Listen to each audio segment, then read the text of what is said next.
guys, today I'm going to be showing you how to make the perfect pickle deli meat roll-ups. First, you're going to get this meat. And yes, it has to be this red. It has to be that, okay? And also, you're going to get Colby Jack cheese. Go get it. Okay. Which, it also has to be this exact Colby Jack cheese, okay? You have to have that now. Okay. Now, we're going to do pickles. Now, I just got to open the jar because it's a brand new jar. All right, so you're going to get the pickles. Okay. All right.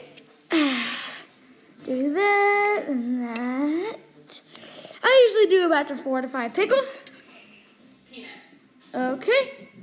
And also, wait, the pickles have to be that brand. Okay. Now, it is now time to roll up the pickles. All right, just roll it up and enjoy.